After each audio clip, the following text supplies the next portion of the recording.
Good morning from Kazan in Russia, where the 16th BRICS summit is taking place. And on Tuesday, the leaders start arriving. Prime Minister Modi with his entourage from Delhi. He's already emplaned there, as all of you must have noticed.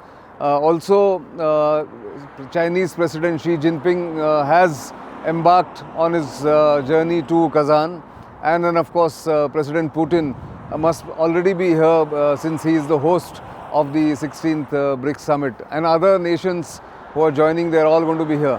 We are at the Kazan complex, the hotel where India's Prime Minister and his entourage are going to stay for the next at least 24 hours. And then, of course, he will hold meetings with President Xi Jinping and President Putin is the expectation as far as the bilaterals are concerned. He will also meet other leaders, it is expected.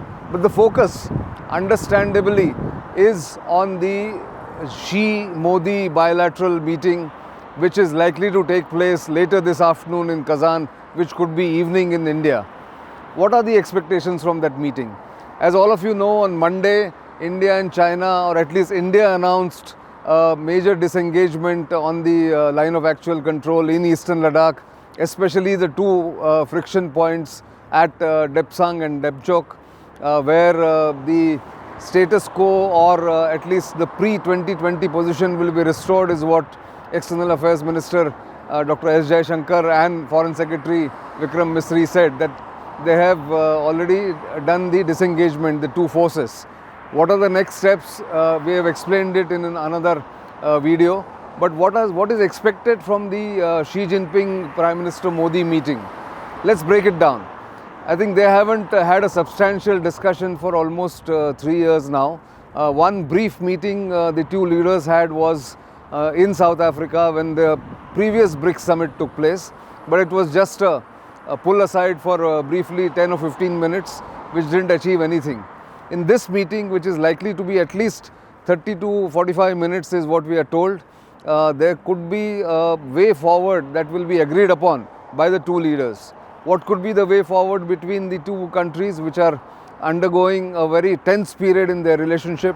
One, the resumption of the special representatives dialogue may take place. Again, all this is speculation, or let's say assessment of some of the people who I have been speaking to. There could be other confidence building measures like resumption of the Mansarovar Yatra. There could be more people to people exchanges, students exchanges, and of course the dialogue on trade and technology might take place between India and China. But these are all early days. Given the fact that there was such a tense relationship between India and China since May 2020, when China made its aggressive moves along the line of actual control militarily, and then amassed more than 60,000 troops, which India matched soldier by soldier. And of course, the military standoff has continued since then.